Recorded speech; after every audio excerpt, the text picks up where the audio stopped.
قبر کی پہلی رات، قبر کے پہلے 24 گھنٹے کے احوال۔ رسول اللہ صلی اللہ علیہ وآلہ وسلم نے ارشاد فرمایا کہ قبروں پر ایک فرشتہ متعین ہے۔ جب میت کو دفن کر دیا جاتا ہے اور وہ لوگ واپس جانے کے لیے مڑتے ہیں تو وہ فرشتہ قبر سے ایک مٹھی بھر مٹی لے کر لوگوں پر پھینک دیتا ہے اور کہتا ہے، بسم اللہ الرحمن الرحیم، السلام علیکم ورحمۃ اللہ وبرکاتہ۔ پیارے ناظرین، قبر کی پہلی رات میں کیا ہوتا ہے؟ حضرت علی رضی اللہ تعالی عنہ نے فرمایا، میں نے رسول اللہ صلی اللہ علیہ وآلہ وسلم کو یہ فرماتے ہوئے سنا کہ انسان کی مشکل ترین رات قبر کی پہلی رات ہوتی ہے، کیونکہ جب اس کے دوست، احباب، رشتہ دار اور اولاد اس کو دفنانے والے اس کو دفنا کر چلے جاتے ہیں تو وہ انسان روتا رہتا ہے۔ ہر ایک دوست کے پاس آتا ہے، اسے روکنے کی کوشش کرتا ہے کہ مجھے چھوڑ کر نہ جاؤ، لیکن افسوس کہ اس کی آواز کوئی نہیں سن پاتا۔ تو اب وہاں پر قبرستان میں ہر کوئی اکیلا رہ جاتا ہے۔ تب ہمارا سامنا ان فرشتوں سے ہوتا ہے جو ہمارے اعمال ہوتے ہیں۔ اب وہ کس شکل میں ہمارے سامنے ہوں گے، اچھے یا برے، اس بارے میں کوئی کچھ بھی نہیں کہہ سکتا۔ تب وہ ہم سے اس دنیا میں گزری ہوئی زندگی کے متعلق سوال کریں گے، جن سوالوں کے جواب میں ہماری زندگی میں موجود ہیں جب تک کہ ہم سانس لے رہے ہیں۔ ایک حدیث میں ہے جس کا مفہوم کچھ اس طرح سے ہے، رسول اللہ صلی اللہ علیہ وآلہ وسلم نے ارشاد فرمایا، تم قبرستان جایا کرو، کیونکہ قبرستان موت کو یاد دلاتے ہیں اور ایسے حاصل ہوتے ہیں کہ میں اپنے رب سے اپنی والدہ کی قبر پر جانے کی اجازت مانگی تھی، مجھے اس کی اجازت مل گئی، لہٰذا تم بھی قبرستان جایا کرو۔ اس سے دنیا سے بے رغبتی پیدا ہوتی ہے اور آخرت یاد آتی ہے۔ حضرت سیدنا سعید بن مسیب رضی اللہ تعالی عنہ فرماتے ہیں کہ ایک مرتبہ ہم حضرت علی رضی اللہ تعالی عنہ کے ہمراہ مدینہ منورہ قبرستان گئے۔ ہم حضرت علی کرم اللہ وجہ نے قبر والوں کو سوال کیا اور فرمایا، اے قبر والو، تم اپنی قبر کا حال بتاؤ گے یا ہم تمہیں بتائیں؟ سیدنا سعید بن مسیب رضی اللہ تعالی عنہ فرماتے ہیں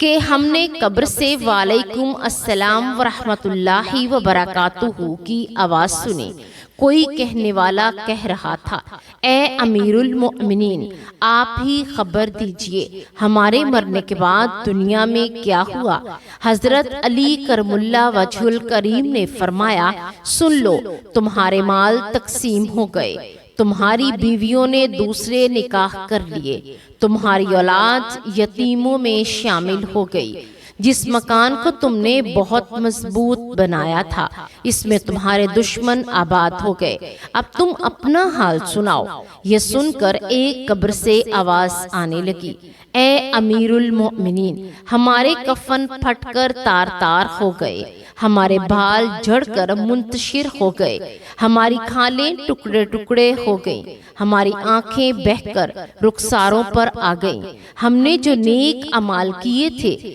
ان کو پایا، جو کچھ پیچھے چھوڑا اس میں ہمارا نقصان ہوا۔ جب مردے کو قبر میں رکھا جاتا ہے تو اس کی نماز اس کے دائیں جانب آ کر کھڑی ہو جاتی ہے اور روزہ بائیں طرف کھڑا ہو جاتا ہے۔ قرآن مجید کی تلاوت اور اس کا ذکر یعنی اللہ کا ذکر سر کی طرف آ کر کھڑے ہو جاتے ہیں، اور جماعت کے ساتھ نماز پڑھنے کو جو قدم چلے ہیں وہ پاؤں کی طرف کھڑے ہو جاتے ہیں۔ اس کا عذاب اس قبر میں اپنی گردن نکالتا ہے اور مردہ تک پہنچتا ہے۔ اگر وہ دائیں طرف آتا ہے تو اس کی نماز کہتی ہے، پرے ہٹ، خدا کی قسم یہ شخص دنیا میں بہت مشقت اور مصیبت اٹھاتا رہا،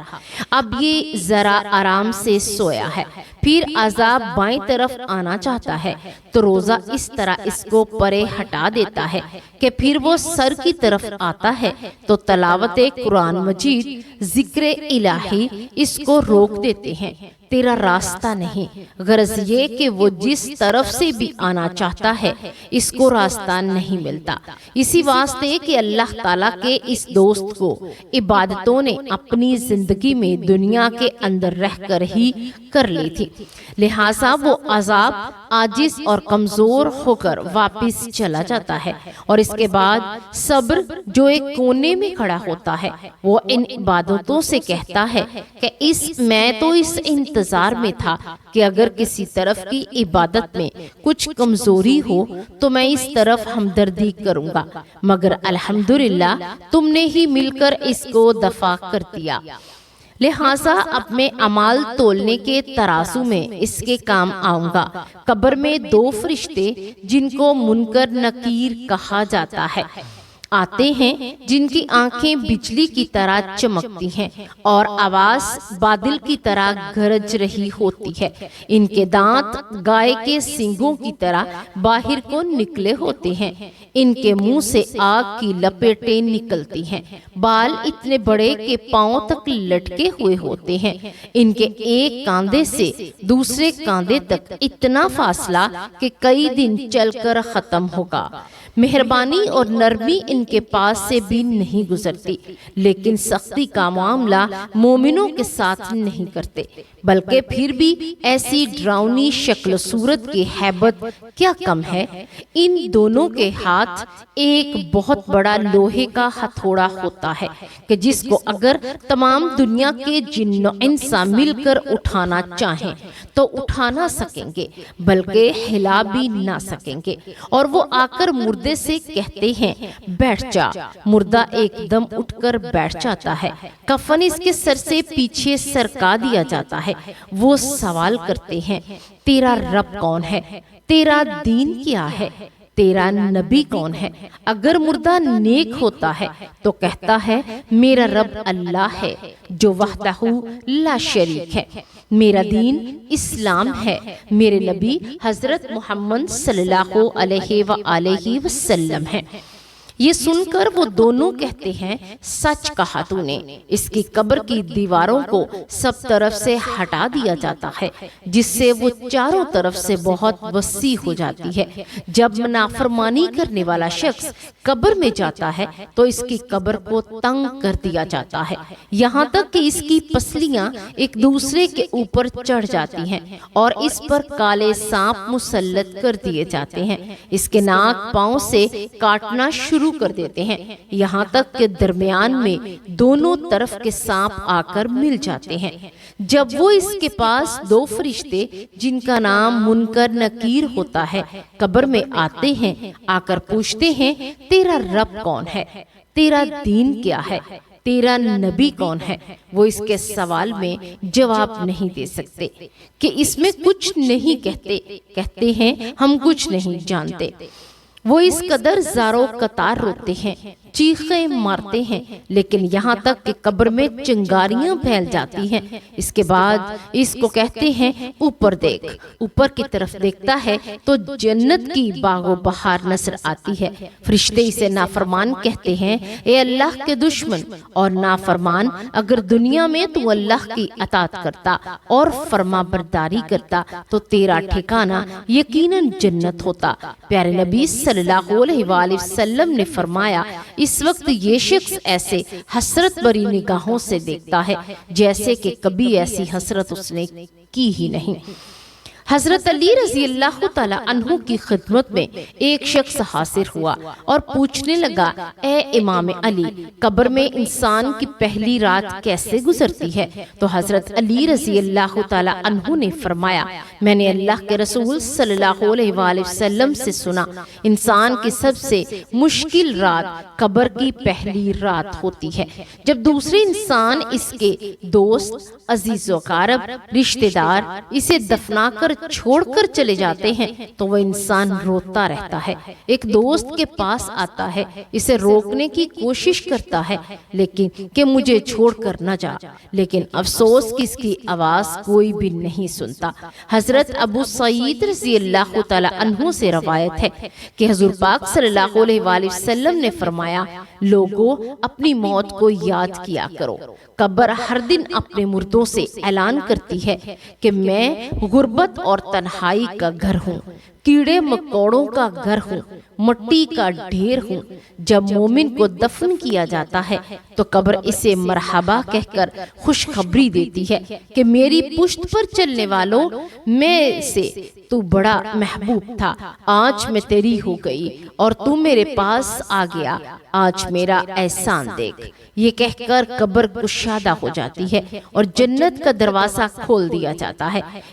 جہاں سے اس کو تازہ ہوا آتی ہے۔ حضرت ابو ہریرہ رضی اللہ تعالی عنہ کا بیان ہے، حضور اکرم صلی اللہ علیہ وآلہ وسلم نے ارشاد فرمایا کہ ایک مرتبہ آپ میرے ساتھ ہمراہ تھے کہ آپ ایک قبر پر بیٹھ گئے اور فرمایا کہ یہ قبر ہر روز بآواز بلند کہتی ہے کہ آدم کی اولاد تو کیوں مجھے بھول گیا؟ کیا تجھے یہ معلوم نہیں کہ میں تنہائی کا گھر، غربت کا گھر، وحشت کا گھر اور کیڑے مکوڑوں کا گھر ہوں؟ مگر اللہ جس کے لیے کشادگی کا حکم فرمائے گا اس کے لیے کشادہ ہو جاؤں گی۔ اس کے بعد آپ صلی اللہ علیہ وآلہ وسلم نے فرمایا، اے قبر تو یا تو جنت کا چمن ہے یا تو پھر آگ کا ایک تنور ہے۔ حضور پاک صلی اللہ علیہ وآلہ وسلم نے فرمایا کہ مردہ جب قبر میں رکھا جاتا ہے تو قبر اسے کہتی ہے، اے ابن آدم ہلاک ہو، تجھے کس چیز نے مجھ سے دھوکے میں رکھا؟ کیا تجھے معلوم نہ تھا کہ میرے کیڑے مکوڑوں کا میں گھر ہوں؟ تجھے کس چیز نے مجھ سے بہکا کر نہ ڈر کر دیا اور تو میری پشت پر بہت اکڑ کر چلتا تھا؟ اگر وہ مردہ نیک ہوگا تو جواب دینے والے اسے جواب دیں گے، اے قبر تو دیکھ تو صحیح اس کے اعمال کیسے ہیں، یہ اچھائی اختیار کرتا تھا اور برائی سے دور رہتا تھا۔ یہ سن کر قبر کہتی ہے، بے شک یہ نیک تھا، اب میں اس کے لیے سرسبز ہو جاتی ہوں۔ مردے کا جسم اسی وقت منور ہو جاتا ہے اور اس کی روح اللہ تبارک و تعالیٰ کی طرف بھیج دی جاتی ہے۔ حضرت عبداللہ بن عبید رضی اللہ تعالی عنہ سے روایت ہے، رسول اللہ صلی اللہ علیہ وآلہ وسلم نے فرمایا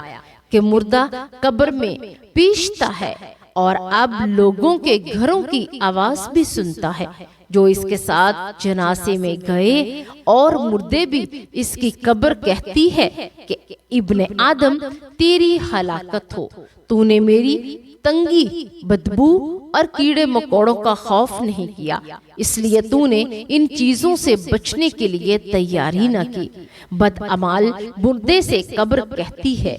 کہ تو نے میری تاریکی، میری وحشت، میری تنہائی اور تنگی، میرا غم تجھے یاد نہیں رہا۔ اس کے بعد قبر اس کو جکڑ لیتی ہے اور فرشتے اس کو ہتھوڑوں سے ایسے مارتے ہیں کہ اس کی پسلیاں ادھر کی ادھر ہو جاتی ہیں۔ پھر دوزخ کی کھڑکی اس طرح کھول دی جاتی ہے کہ وہ مردہ حشر تک اس عذاب میں مبتلا رہتا ہے۔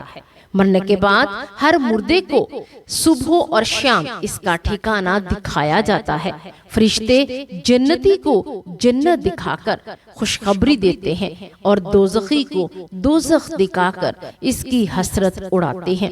ایک حدیث جس کا مفہوم کچھ اس طرح سے ہے، رسول اللہ صلی اللہ علیہ وآلہ وسلم نے ارشاد فرمایا، اللہ تعالیٰ کی طرف سے قبروں پر ایک فرشتہ متعین ہے۔ جب میت کو دفن کیا جاتا ہے تو وہ اس کی قبر کی مٹی ہموار کرتا ہے اور لوگ واپس جانے کے لیے مڑتے ہیں تو قبر سے ایک مٹھی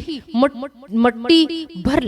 کر اٹھا لیتا ہے اور لوگوں پر پھینک دیتا ہے اور کہتا ہے، اس دنیا کی طرف واپس چلے جاؤ اور اپنے مرنے والے کو ہمیشہ کے لیے بھول جاؤ۔ اللہ تبارک و تعالیٰ سے دعا ہے کہ ہم سب کو مرنے سے پہلے